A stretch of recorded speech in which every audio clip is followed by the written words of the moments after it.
নমস্কার, আশা করি সকলে খুব ভালো আছেন। আজ আমি পাঠ করে শোনাবো শিবরাম চক্রবর্তীর হাসির গল্প বিবেক যদি দেখা দেয়। সকাল থেকে মনটা খিচড়ে ছিল। মুখ হাত ধুয়ে সবেমাত্র বারান্দায় বেরিয়েছি। প্রাতকালীন বায়ু সেবনের মতলবেই। এমন সময় নিচের রাস্তা থেকে আকস্মিক আর্তনাদ এক ভিখারির। দুদিন কিছু খায়নি বাবু। ভিখারি আর ভিখারি, সারা পৃথিবী যেন ভিখারিতেই ছেয়ে গেছে। আর এই বাড়ির রাস্তা দিয়ে যত তাদের আনাগোনা, আপাদমস্তক জ্বলে ওঠে আমার। যাও যাও, কিছু হবে না, আমিও খেতে পাইনি 4 দিন থেকে, তা জানো। চলে যায় বেচারা। কিন্তু তারপর থেকেই আমার মনটা যেন আধমরা হয়ে আছে, কিছুতেই স্বস্তি পাচ্ছি না। ভিখারিটিকে যাগ্যে অত আর ভেবে পারা যায় না। সকালে কাগজ আসে, খবরগুলোর উপর চোখ বুলিয়ে যাই। জেনারেল ফ্রাঙ্কোর শিশু বৃদ্ধ নির্বিচারে নিরীহ নরনারীর উপর বোমা বর্ষণ, প্যালেস্টাইনকে দ্বিধাবিভক্ত করার দুর্বিসন্ধি ইংরেজদের, আবিসিনিয়ায় মুসোলিনির মারপ্যাচ, যুদ্ধের উপর হিটলারের হুমকি, চীনের বিরুদ্ধে জাপানে যুদ্ধযাত্রা। এতক্ষণে মনের খচখচানিটা অনেকটা কমে আসে। স্বচ্ছন্দ বোধ করতে থাকি। খবরের কাগজ তুলে এবার স্বদেশের দিকে দৃষ্টি দিই। না খেতে পেয়ে আত্মহত্যা করেছে 5 জন, চাকরি না পেয়ে 4 জন, একটা মেয়ে পুড়ে মরেছে। কে জানে কোন জমিদার কোথায় অত্যাচার করেছে প্রজাদের উপর। পুলিশের লাঠি চলেছে কোথায়। একটা ছেলে চাকরি খুইয়ে কোন আপিসের বড় সাহেবের কাছে দরবার করতে গিয়ে হলো। দর বাড়াতে না পেরে নামঞ্জুর হয়ে সেই অফিসেই 4 তলা থেকে পড়ে মাথার খুলি চুরমার করেছে। ক্রমশ মনটা হালকা হতে থাকে। আদালতের রিপোর্ট থেকে জানা গেল কে নাকি কংগ্রেসের কাছে সর্বশান্ত হয়ে নিজের দেওয়ানি মোকদ্দমার বিফ দিতে গেছিল কংগ্রেসের নেতা এক ব্যারিস্টারকে। তিনি বিনা ফিসে বিফ নিতে অস্বীকার হওয়ায় সোমাকদম্মায় হেরে গিয়ে অপর পক্ষের উল্টো চাপে পড়েছে। বেচারা এখন জেলে। এই তৃতীয়বার তিনি সিভিল ডিসোবিডিয়েন্সের ফলে নয়, এবার তারই ওপর পৃষ্ঠায় সেই কংগ্রেসি নেতার অ্যালবার্ট হলের বক্তৃতার রিপোর্টে লম্বা চওড়া প্রায় 2 কলম ব্যাপী। আনন্দের অতিশয্যে একটা সিগারেট ধরিয়ে ফেলিলাম। বিনা বিচারে বিনা প্রমাণে যাদের বন্দি করে রাখা হয়েছে প্রায় বছর 7 ধরে, তাদের নাকি অত্যন্ত আরও 7 বছর থাকতে হবে। আরও 7 বছর কি 70 বছর তা অবশ্য এখনও স্থির হয়নি এবং এখনই নিশ্চিত করে কিছু বলা যায় না। প্রধানমন্ত্রী নির্বাচনের প্রাক্কালে ভোটদাতাদের যেসব প্রতিশ্রুতি দিয়েছিলেন তার কিছু নাকি একালে আরও তিনি রাখছেন না ইত্যাদি। এতক্ষণে আমার উৎসাহ একেবারে চরমে উঠেছে। পুলকের মাথায় বলেই ফেলি, আমার সবচেয়ে বড় শত্রু যদি আসে আমার সামনে, এখন তাকে আমি মার্জনা করে দেব এক্ষুনি। সেই মুহূর্তে দরজা ঠেলে একজন ঢোকে আমার ঘরে। এক খর্বাকৃতি বামন, 1.5 হাত তার উচ্চতা। পোশাক পরিচ্ছদ যদ্দূর নোংরা হতে হয়, বয়স আন্দাজ করার উপায় নেই। 25 হতে পারে, 50 ঠিক করে কিছুই বলা যায় না। কেবল খর্ব হয়ে উনি ক্ষান্ত হননি, একেবারে বামন এবং অষ্টাবক্র। কোনো অঙ্গের সঙ্গে কোনো অঙ্গের মিল নেই, প্রত্যেক প্রত্যঙ্গই বিসদৃশ্য। একেবারে পরিচিতের মতন এসে সে ঘরে ঢোকে, জুতোর বাস্কটাকে চেয়ার করে বসে আমার সামনে। অবাক কাণ্ড, চিনি না তো একে, অথচ চেনা চেনা বোধ হচ্ছে যেন। খুব ভালো করে লক্ষ্য করে মনে হয় হয়তো আয়নার মধ্যে কাউকে দেখে থাকবো একে। আকার প্রকার অনেকটা আমার সঙ্গেই খাপ খায়। অষ্টাবক্রতা বাদ দিলে হুবহু আমার পকেট এডিশন, আমারই প্যারোডি যেন। আমরা জানা নেই, অথচ আমারই কোনো যমজ ভাই নয় তো, বহুকাল হারিয়ে যাওয়া। যমজই হোক আর যমজই হোক, এমন অনাহুত আবির্ভাব আমি আদপেই পছন্দ করিনি। রুক্ষ কণ্ঠেই বলি, কে বাপু তুমি? একটু আগেই একজনকে দাঁড়িয়েছে আবার। হ্যাঁ জানি, আর বলতে হবে না। আজ সকালেই এক ভিখারিকে তুমি দরজা থেকে তাড়িয়ে দিয়েছ, বেশ করেছ। তোমার তাতে কি? বেচারা খায়নি দুদিন থেকে, না খেয়ে আমার মাথা কিনেছে, আর কি? আমার তাতে কিছু ক্ষতি হয়েছে বলেই বলছি। তোমার ব্যবহারে তোমার আর কি হয়? আমার গায়ের তো আঘাত লাগে। ভিখারিকে দূর করে কি করেছ দেখো, এইখানটা কুঁচকে গেছে আমার এইমাত্রই। একটা পতঙ্গ সে প্রদর্শন করে। চিরদিনে আমি এমন ছিলাম না, এমনি দুমড়ানো তেবড়ানো অদ্ভুত কুশ্রী কদাকার। আমার বক্রতার খর্বতার জন্যই তুমিই দায়ী। আমি অবাক হয়ে যাই, বলে কি এ? অভিযোগের ফিরিস্তি শুনে যাই, বিস্ময়াভূত হয়ে শুনি। আমার ক্ষুদ্রকায় ক্যারিকেচার আমার মুখের উপর আমার কেচ্ছা একটার পর একটা উদ্গিন্ন করে চলেছে।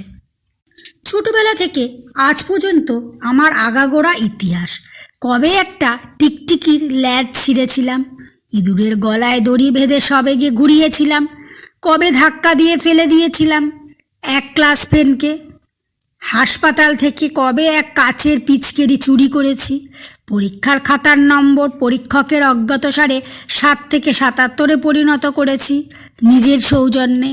কোনো দিন কাকে ধাপ্পা দিয়েছি, ঠকিয়েছি, গালমন্দ করেছি, তারই এক সুদীর্ঘ তালিকা। কতক্ষণ আর স্তম্ভিত হয়ে নিজের নিন্দায় কর্ণপাত করা যায়? আমি উস্কিয়ে উঠি, ঢের হয়েছে, তুমি থামো। এসব নিয়ে আমি নিজে কতদিন মাথা ঘামিয়েছি, ঘুম পাইনি কত রাত্রে, দুঃখ পেয়েছি কত দুঃসময়, নিজেই আমি জানি। তোমাকে আর মনে করিয়ে দিতে হবে না। তোমাকে মনে করিয়ে দেওয়াই তো আমার কাজ। আমার মনের খবর তুমি জানলে কি করে হে? কেন? আমি তো জানবই। তুমি জানবে বেটা? কে তুমি শুনি? সাক্ষাৎ পড়ি না কি? না হলেও আমার কিছু আসতো না যেত। আমি মুসলমান নই। তবে কে তুমি? ভূতপ্রেত? ওহ, গগন তার টনৎকার। আমি তোমার বিবেক। বিবেক? আমি চমকে উঠি। যীশুখ্রিস্ট মারা যাওয়ার পর 2937 বছর পরেও এখনও ধরাতালে বিবেকের অস্তিত্ব রয়েছে নাকি? হয়তো পড়ে থাকতে পারে এক টুকরো কাটার মতন, বোকাশোকা কোনো মানুষের মনের কোণে টেনে কোথাও দেখা যায় কি না। কখনো অকারণে একটু আধটু খচখচটা করাই হলো ওর কাজ, তা না জলজান্ত একেবারে কিনা চোখের সামনে। কই বাপু, এতক্ষণে খবরের কাগজ এত তো ঘেটে কোথাও সন্ধান পাওনি তোমার? পৃথিবীর কোনো অংশ প্রত্যয় ঘূর্ণাক্ষরও তোমার সংবাদ ছিল না।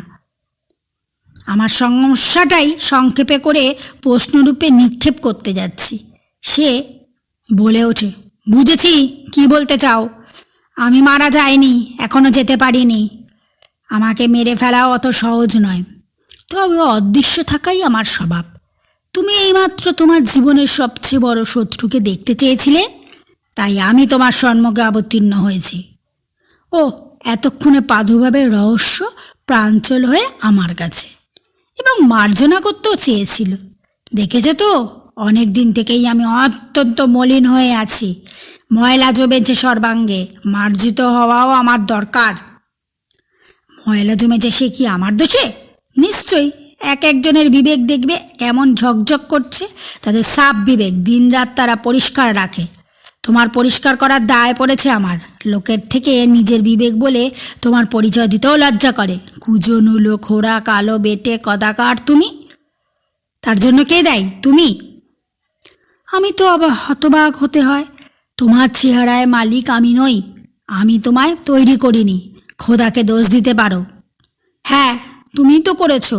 যখন তুমি 8-9 বছরের তখন আমি ছিলাম হাত পা লম্বা, দেখতে ঠিক ছবির মতন। এখন এই 1.5 হাত তে আর বিটকেল চেহারাটা এসে দাঁড়িয়েছি। ছেলেবেলাতেই যার মরে যাওয়া উচিত ছিল তোমার, আমিও বাস্তুম তাহলে। আমি আর মারা গেলে তোমাকে এতক্ষণে মনোকষ্ট দেবে কে? আমি কষ্ট করেও বেঁচে আছি তোমার মনকে বাঁচিয়ে রাখবার জন্য। কৃতার্থ করো, ব্যথিত করো আমায়, বিরক্তি দমন করার শক্ত করো পক্ষে। বলেই চলে সে এক সময় তোমার বিবেক প্রকাণ্ড ছিল, আমিও সুখী ছিলাম তোমাকে নিয়ে। কিন্তু ক্রমশই তুমি কেমন বদলে যেতে লাগলে। হয়েছে হয়েছে, আর শুনতে চাই না, আমি বাধা দিই। একটু আগেই একছোট আত্মজীবনে শুনেছি, আর নয়। আমার তরফের অভিযোগ আমি ব্যক্ত করি অবশেষে। কিন্তু তোমারও এ কেমন ধারে ব্যবহার আমি জানতে চাই। কী রকম? সবসময় তুমি, তাতেই তুমি আমাকে মনোপীড়া দাও। তোমার কোনো প্রিন্সিপালই নেই। ধরো আমি ওই ভিখারিটাকে তাড়িয়ে দিয়েছি, তার জন্য সারা সকালটাই তুমি আমার মনটাকে তেত করে রাখলে। কিন্তু আমি ভিখারিকে খাইয়েও দেখেছি, তাতেও তুমি সন্তুষ্ট নও। দিন চার আগেই তো একজনকে আমি ভরপেট খাইয়েছি, অমনি তুমি বলে উঠেছ, না হ্যাঁ এ ভালো করছো না, এইভাবেই কুড়েমির প্রশ্রয় দিচ্ছ। অমনি পেলে আর কোনো দিন কি খেটে খাবে? ওর পরকাল ঝরঝরে করে দিচ্ছি। তোমার প্ররোচনায় খাইয়েও মনে শান্তি পেলাম না। তারপর দম নেবার জন্য থামি। বিবেক একটু মুচকি হাসে। বলে যাও, বলে যাও। তারপর পরশুদিন আরেকটা ভিখারিকে আমি তাড়াইনি, খাওয়াইনি। স্পষ্টই বলে দিয়েছি যে আদর্শ নাগরিক হতে হলে অমন করে থাকা চলবে না, তোমার আখের ক্ষতি হবে, এই জন্যই তোমাকে খেতে দেব না। তখন তোমার ব্যবহারটা কীরূপ হয়েছিল শুনি? তুমি কি বলেছিলে আমায়? মনে মনে বলেছিলে, অমন স্পষ্ট করে রুট কথাটা না বললেই কি চলতো না? খাবার না পাক, দুটো মিষ্টি কথাই শুনে যেত না হয়। এবং এই নিয়ে ভেবে ভেবে সমস্ত দিনভর কি কষ্টটাই না গেছে আমার।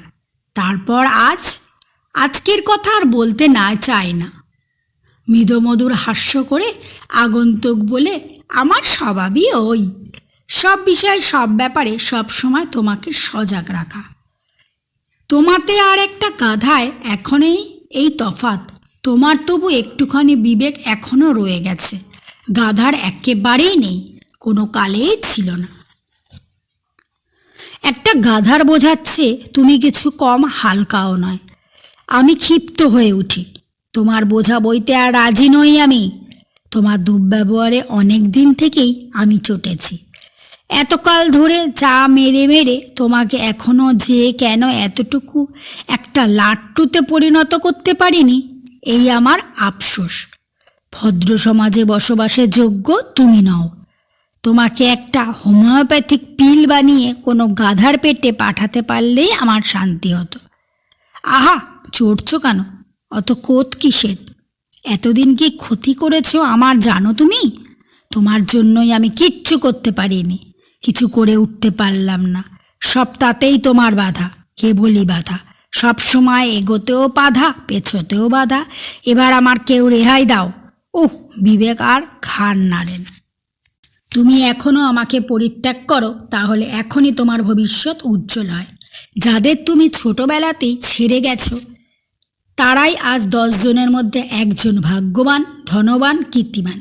তারাই খোলার বাড়ি থেকে খোলা গাড়ি করেছে, ফুটপাত থেকে মন্ত্রীর মসনদে গিয়ে বসেছে। তুমি তাল থেকে তিলে না দাঁড়ালেও কারো দিল থেকে তালে পরিণত হবার আশা নেই।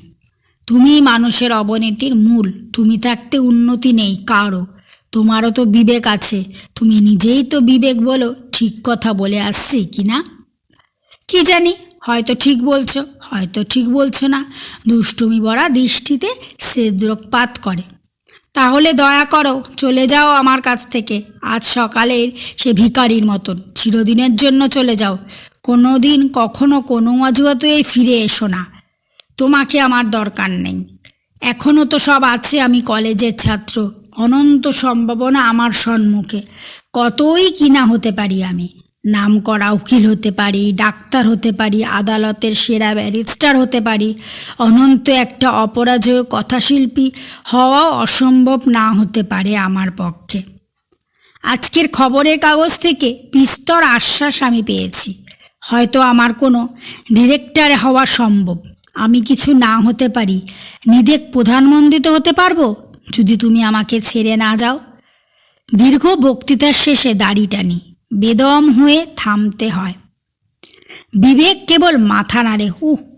তোমাকে ছেড়ে থাকা কি পোষায় আমার? ঠোঁট বাঁকিয়ে সে বলে, আমার উপরই যত অত্যাচার করো, অনাচার করো, তোমাকে ছেড়ে যাব না, আমি যে তোমারই। তারপরে দারুণ দীর্ঘ নিঃশ্বাস এবং সঙ্গে সঙ্গে এক হৃদয়ভেদী কটাক্ষ। তবে রে, আমি বলে ঝাঁপিয়ে পড়ি জুতোর বাক্সের উপর, দু হাতের মুঠোয় ওর গলা টিপে ধরি। এখানেই আজ শেষ, হত্যাই করব তোমায়। ও কামড়ে দেয় আমার হাতে। চেঁচিয়ে উঠি আমি। উচ্ছ্বসিত বীররস বিগলিত করুণ রস হয়ে আসে। সেই ফাঁকেই সে হাত ছাড়িয়ে একেবারে দরজার কাছে, দেহকে বহিষ্কৃত করে শুধু মুখ বাড়িয়ে বলে, তুমি বড় সুবিধের নও তো হয়ে এবার থেকে অদৃশ্য হয়েই থাকতে দেখছি। তাহলে তুমি আর আমায় নিষ্কৃতি দিলে না? ডিকটেটর কি কথাশিল্পী হওয়ার স্বপ্নই থেকে গেল তো আমার। নিজের কণ্ঠস্বর নিজের কাছেই কাহিল শোনায় নিতান্ত। যতদিন আমার কামড়ের জ্বালা টের পাবো ততদিন তো না, এই বলে বিবেক অন্তহিত হয়। প্রধানমন্ত্রী ইত্যাদি আর সম্ভব হয়নি আমার পক্ষে। তখন থেকে বিবেকের দংশন জ্বালায় অনুভব করেছি দিন রাত। নমস্কার, আমার গল্প পাঠ এখানেই শেষ হলো।